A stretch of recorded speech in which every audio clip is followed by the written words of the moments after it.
Cette photo-là, les amis, c'était moi tout simplement à 17 ans qui était en galère totale de testostérone. Je vais chez le médecin un jour, je lui dis bon écoute, ça va pas, je me sens fatigué, je me sens pas bien, je suis toujours déprimé, qu'est-ce qui ne va pas? On fait des analyses et je me rends compte que j'ai la testostérone au plus bas. Derrière, j'ai mis des actions en place, j'ai changé mes habitudes et je vais vous expliquer exactement ce que j'ai fait pour tout simplement doubler mon niveau de testostérone.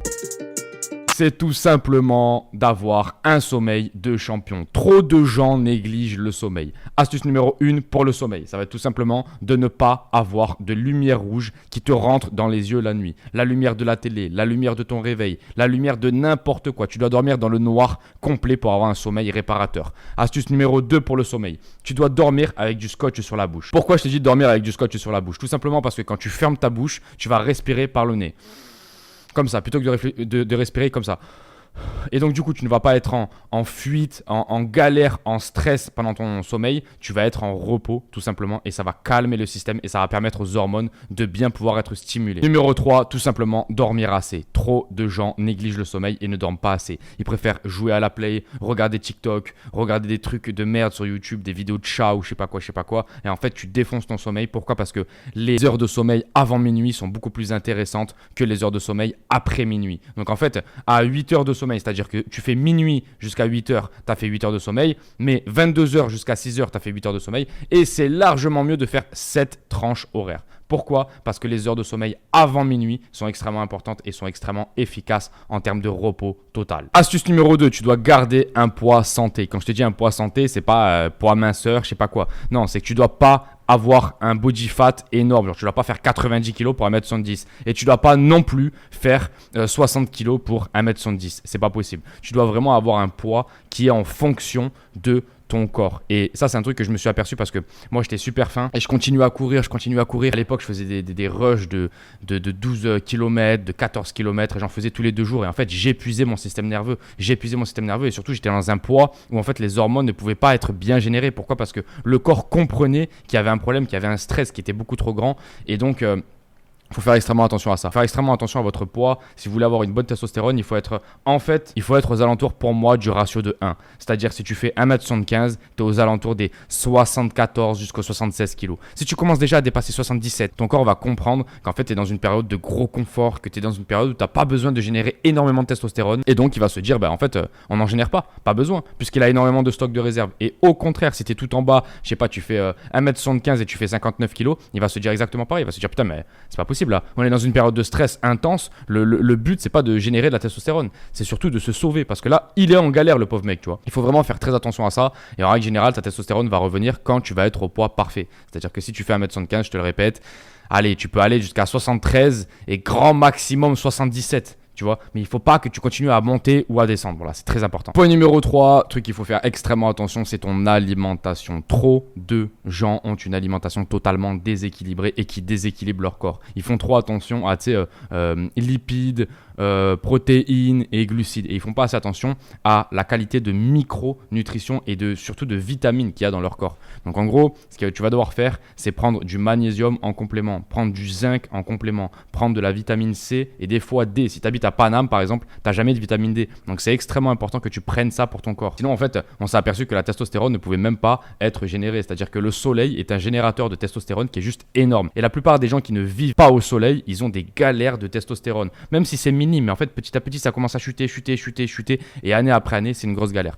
Pareil au niveau de ton alimentation. Tu ne peux pas manger que des pâtes, que du riz, que des trucs comme ça. Non, tu dois avoir une alimentation diversifiée. Pourquoi? Pour ton microbiote intestinal. Tu dois avoir beaucoup de légumes, tu dois avoir beaucoup de fruits, tu dois avoir de la viande de très bonne qualité. Tu peux pas manger de la viande remplie d'antibiotiques, c'est pas possible, tu vois. Et surtout, tu dois faire extrêmement attention d'avoir beaucoup plus. Pour moi, c'est qu'un truc qui a marché pour moi, c'est d'avoir beaucoup plus de lipides dans ton alimentation que de glucides. C'est un truc qui a extrêmement bien marché pour moi. Je te le donne ça, tu essayeras. Donc en gros, tu peux avoir beaucoup plus de viande, beaucoup plus d'avocats, d'une très bonne qualité, c'est extrêmement intéressant. Et voilà, pour moi, ça c'est vraiment la base de ton alimentation. Tu ne peux pas avoir en base d'alimentation du glucide comme du riz, des pâtes, etc. C'est pas possible. Ça va encombrer ton intestin et petit à petit, ça va te foutre dans la galère, dans la fatigue chronique et forcément, tu auras une chute de la testostérone. C'est toujours comme ça que ça se passe. Et la plupart des gens, ils tombent dans ce piège-là. Ils tombent dans le piège d'avoir une alimentation remplie de glucides complexes. Complexes, pourquoi on les appelle comme ça? Parce que c'est aussi complexe à digérer. C'est des chaînes d'acides aminés de 28, de 29, de 32. On ne sait même pas combien il y a de chaînes. Et en fait, tu galères. Surtout avec le gluten. Le riz encore, c'est déjà un petit peu différent. Mais le gluten avec le blé, etc., c'est une galère sans nom. Donc moi, je te propose de t'éloigner un petit peu de ça. Et tu verras peut-être que ça va jouer sur ta testostérone. Tu vois, moi, je te montre ce que je prends. Je prends donc ça, magnésium. Je prends vitamine C tous les jours, une gélule. Et je prends aussi du zinc. Voilà, c'est extrêmement important et ça a fait une vraie différence dans ma vie. Numéro 4, astuce numéro 4, vraiment arrêter l'alcool.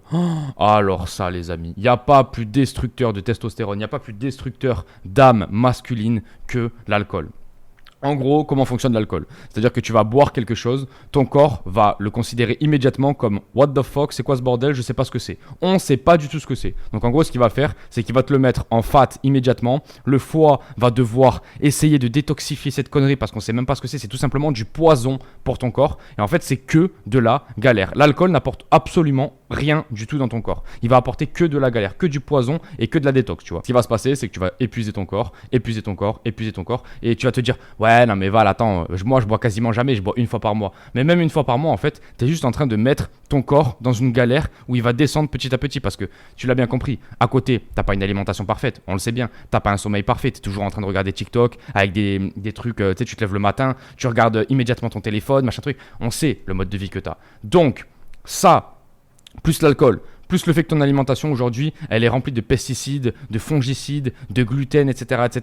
Plus le fait que tes relations elles sont pas bonnes, tu vas comprendre que ça joue sur toi. Et le problème qu'il y a, c'est peut-être que l'alcool, c'est vraiment le truc qui va totalement faire chuter ta testostérone. Pourquoi? C'est vraiment le poison en trop de ton combo. Et la plupart des gens, ils ne comprennent pas ça. Mais l'alcool n'apporte absolument rien. Même si tu veux rigoler avec des amis, pourquoi tu bois de l'alcool? Pourquoi on est obligé de se détruire? C'est quoi cette culture bizarre? Pourquoi on est obligé de se détruire et de s'esquipe de sa vie si on kiffe sa vie? Moi, je kiffe ma vie, j'ai jamais envie de boire d'alcool. Tu vois, c'est bizarre de boire de l'alcool, je trouve. Donc moi, ce que je te conseille, c'est vraiment qu'à chaque fois que quelqu'un te propose de l'alcool, non, toi tu dis non, tu te fais un petit truc, tu sais, une petite grenadine ou un bail comme ça, ou un petit Monaco à la limite, vraiment un truc très très doux. Va pas commencer à te faire des whisky coca, des machins comme ça. Oh frérot, ça c'est un truc, ça te détruit la testostérone, ça te détruit ta discipline, ça te détruit ta motivation. Et en fait, le problème qu'il y a, c'est que tu vas vivre des soirées ici avec l'alcool, et ensuite, dès que tu vas vouloir revenir à une soirée normale, tu vas vivre des soirées ici. Et en fait, toujours pareil, au niveau du plaisir, de la dopamine et tout, tu vas pas kiffer pareil. Donc en gros, tu es en train de tricher pour avoir des meilleures soirées, pour être un peu plus gay, pour être un peu plus joyeux dans les soirées. Et derrière, quand tu vas revenir à une soirée normale sans alcool, tu vas te faire chier. Non mais frérot, t'imagines? Donc en gros, tu es en train de tricher. Reviens à un mode de vie beaucoup plus sain et tu vas voir que ta santé et surtout ta testostérone va s'en voir améliorer totalement. Astuce numéro 5, tout simplement, peut-être que ton corps n'a pas besoin de générer de testostérone avec ton mode de vie. Donc tu dois avoir un mode de vie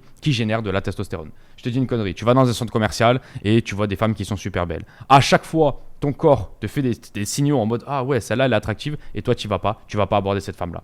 Ton corps il se dit à force petit à petit, mais en fait ça sert à rien. À chaque fois je génère de la testo, je génère quelque chose pour le rendre dynamique, j'ai un équilibre qui est pas mal et en fait ce mec-là il fait rien de sa vie. Tu vois, c'est pareil à la salle. Tu pousses pas à la salle, tu pousses pas de charge lourde. Pourquoi tu voudrais que ton corps... En fait, la testostérone, c'est vraiment la réponse à un mode de vie. Ton corps, il va générer beaucoup plus de testostérone. Pourquoi? Parce qu'il sent que tu en as besoin pour combattre ce mode de vie. Donc si frérot, tu as un mode de vie qui est très calme, où le frigo, il est plein, toute ta vie, en fait, elle est très confortable, etc. Pourquoi tu voudrais générer de la testostérone? C'est pas possible, c'est impossible. Il faut que tu te mettes en danger. Tu sais, des fois, c'est rien du tout. Mais un petit voyage peut faire... Tu sais, un voyage tout seul, par exemple, tu pars en Thaïlande tout seul, tu pars en Indonésie tout seul, tu vas t'apercevoir qu'il y a plein de changements. Et tu sais, le matin, tu vas te réveiller et tu vas te dire putain, mais c'est un truc de fou. J'ai beaucoup d'énergie, je suis déterminé, je sais pas pourquoi. Ben ouais, frérot, parce qu'en fait, ton corps, il a compris qu'il devait te booster en termes d'hormones, etc.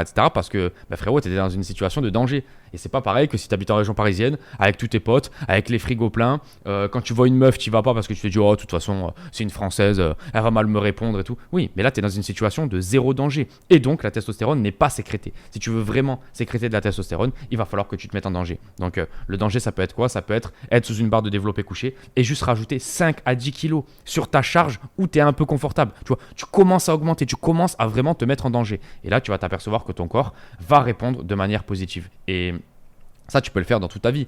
Tu es dans un centre commercial, tu vois un groupe de meufs. Toi, d'habitude, ta réponse, c'était quoi? C'était ouais, non, mais attends, c'est un groupe de meufs, elles vont me dire non. Ouais, et alors? Va aborder ce groupe de meufs. T'es pas obligé de leur dire qu'elles sont belles ou machin truc, mais mets-toi en danger. Mets-toi dans un danger qui est un minimum confortable quand même. Ne va pas commencer à te détruire non plus. Va pas commencer à aborder le président, toute sa clique, etc. où tu vas devenir tout rouge. Non, respecte ton corps. Mais en même temps, mets-toi dans une zone d'inconfort et tu vas t'apercevoir que la testostérone va peut-être remonter. Dernière astuce, astuce numéro 6, c'est comme je te l'ai dit, ton corps a besoin d'un équilibre. Tu n'as pas besoin d'être overtraining, donc tu n'as pas besoin de t'entraîner trop et tu n'as pas besoin de t'entraîner pas assez. Il faut que tu sois justement au milieu, dans cette zone d'évolution. Si tu n'es pas dans cette zone d'évolution, dans cette zone de progression, tu es forcément dans une zone où tu te détruis ou alors tu es dans une zone où tu ne te développes pas assez. Et ça, c'est extrêmement problématique. Pourquoi? Parce que dans les deux cas, tant que tu es au milieu, ça fonctionne. Quand tu es un petit peu au-dessus, genre par exemple tu t'entraînes tous les jours, tu es toujours en train de t'entraîner, tu t'épuises, ton corps commence à sécréter énormément d'hormones de stress, etc.,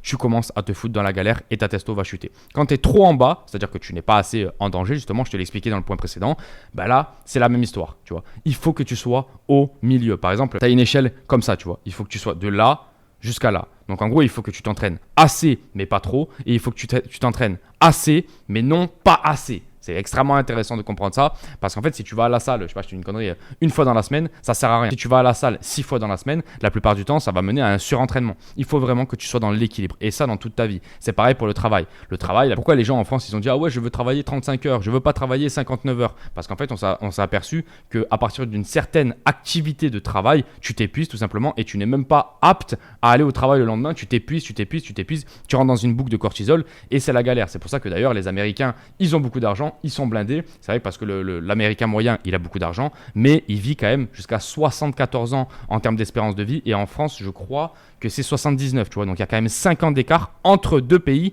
développés. Tu vois, donc il faut vraiment comprendre ça. Et il faut vraiment respecter la base du corps, c'est-à-dire le repos. L'activité, le repos. L'activité, le repos. L'activité, le repos. Toute ta vie devrait être comme ça. Tu vois bien qu'on se lève le matin, on fait des actions, on fait des trucs, on va faire du sport, on bouge, on parle et derrière, on va dormir. Il y a toujours une phase d'activité et de repos. Si tu ne respectes pas ces phases-là, tu vas tout simplement détruire ton corps.